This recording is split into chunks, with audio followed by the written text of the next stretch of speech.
So here you cook directly onto the griddle, right? And you can immediately hear that searing, that Maillard reaction. Chef Patrick, can you please help me out? But as I mentioned, right, all the salmon at once. How many saute pans would I need to make sure every piece of salmon is perfectly cooked at the exact same time and they are all identical? A lot. Now all those saute pans, that means more cleaning, right? So kind of a two-part question here. Number one, how do I make sure my breakfast in the morning doesn't taste like the salmon from the evening before? But the first part, your flavor comes from your oil or any fat that is rendered out of your salmon. So as long as I remove all of the fat and the oils that are on the griddle, my breakfast is not going to taste like salmon. As far as cleanup, cleaning this griddle takes about 10 minutes every other week. You treat it just like your cast iron pan. Over time, it's going to keep building seasoning and patina, and it's up to you to keep it this clean or this seasoned. Here, back here, some of you can see this. It's black. It looks like a cast iron pan. I like to keep mine very, very heavily seasoned, but for the showroom purposes and for cleanup, you can keep this nice and clean. These salads have been in our refrigerator since 2:30. That's a lot of hours, right? If we tried to plate everyone's salad at once right now, we're already a little behind. There's some traffic. Everyone would be angry because our salmon would be done in 2 hours, right? But the reason I know this wonderful kale salad with our thinly shaved Persian cucumbers, our very thinly shaved radishes, watermelon radishes, our kale is going to stay nice, crisp, and tender. There are two main points to help me make sure my produce tastes fresh and crispy: our dual refrigeration and our air purification system. We will go over a little bit later in the demonstration what that means and how that helps us. But our salads are almost have been in the refrigerator, dressed, ready to go for about 4 hours. I have a question for everyone. Who else is getting really, really anxious that I haven't even touched the salmon? I haven't even looked at it. Not me. What are you doing? So, Chef Kerry Taylor, who's the first chef that gave me my shop many, many years ago, he taught me how to sear the perfect salmon, the perfect steak, even seared caramelized vegetables. Most important thing, right? We preheated our griddle, we used the right oil, and we got nice ingredients. But the type of spatula I like to use when I go to flip is a fish spatula. It's nice and flexible. So when I go underneath to go and flip my salmon, very, very important that you don't. It took me 13, 14 years to master the art of doing nothing. Right? The most important thing is this thick cold rolled steel, your griddle. You need to let that heat transfer through and create a nice sear crust on it. So up front over here, you can kind of see, and I'll kind of turn it a little bit for you, that heat is transferring through. You can see it's turning from that pink to that white opaque color, right? That heat is physically transferring through. Cooking is nothing about transferring heat, if you kind of think about it. There's no skin on that, or is there skin? No. Is there skin on the salmon? This is not. This is a skinless, boneless fillet. So I want to do skin on, maybe next time, but I think it's time to flip, because after you cook about 10,000 pieces of salmon, and in a couple of years, you kind of get an intuition for it. But how long was this? Maybe 4 minutes, right? Really, really quick. So this is the first one that I put down, right? Do you remember playing air hockey growing up? Right? Yeah. It's non-stick, because we heated it up, used the right oil, and we didn't do anything to it. Check that out.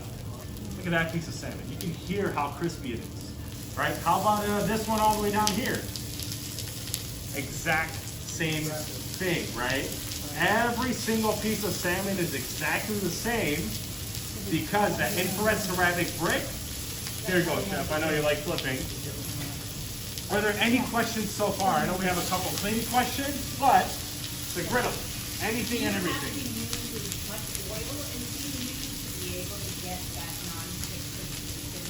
Do I have to use this much oil to get that non-stick crispy finish? So, for this entire griddle, I used about 2 tablespoons of oil. Big old surface, think about a large saute pan. Because this salmon is very fatty, has a lot of flavor, a lot of this is actually coming from the salmon, believe it or not. But over time, as you use your griddle, it becomes non-stick capable. So using a little bit of oil is always encouraging your cooking. A lot of this came from the salmon itself. So We can use the griddle for anything and everything. I can cook my salmon, cook my burger, my steaks, my vegetables. Because the 48-inch is a dual griddle, I have two temperature zones, a left and a right. I can set my, so let's say I'm doing dinner on a Tuesday night next week.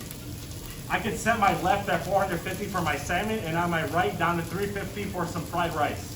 Or 150 to keep my rice warm while my salmon is finishing. I can go from 0 to 450 on my left and right. Yeah. Patrick is going to take our salmon off and he's going to glaze it with a little bit of a miso butter, so it's going to go wonderfully with our salad. So I stress the importance that you can cook anything and everything on the griddle, right? There's a couple of small exceptions. What do you think would be really, really tough to cook on a griddle? Bread doesn't count because we truly need an oven for it, right? But what would be really hard? Soup, right? Your gravy, your tomato sauce. For obvious reasons, you pour the soup on there, it's going to go everywhere. But because I can put my pots and pans directly on the griddle, you never have any space that you're never going to not use. So if you rarely find yourself using more than 4 burners, think about the last time you used more than 4, right? The griddle, you can turn it down to 150 and keep my sauces nice and warm, or my large saute pans. Or I can turn a big pot on here and have a crab oil, maybe a big pasta pot, for example. The 48-inch, when there's room for the 48-inch configuration and people go with the single griddle, they come back to me 3-4 months later, chef, you were right, you should have gotten the double.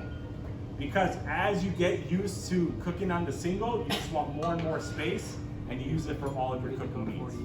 So the cleanup process, every single time I'm done cooking, so my salmon is done, I have my vegetables, first thing you gotta do is turn your griddle off. You're gonna use a flat top spatula or even a paint scraper you can pick up at the hardware store. But all I'm gonna do is simply remove any excess oil or anything that did potentially stick to my griddle. But if you notice, it just comes right off. The next step in cleaning, so for demonstrations, I kind of did this quickly, but you can take an extra minute. This tray here is removable. So all my excess oil or debris, you dispose of it properly, hopefully not down the sink. But once I'm done cooking all my oil down here, I'm gonna let this come to room temperature. Underneath here, I have a stash of designated griddle towels. You're gonna grab one of those, and just like your cast iron pan, you're gonna simply wipe off any excess oil. All of your smell and your salmon flavor comes from the oil itself. You're gonna wipe off the oil. This is gonna cool down to room temperature. Your tray here is hand wash only. Do not put it in a dishwasher. You're gonna let this cool down to room temperature. Let's pretend this is already nice and clean. You're gonna take your cover. What mess? But here, this is why I love the griddle. You can go back to your party, you can have your glass of wine. Your griddle is nice and clean now.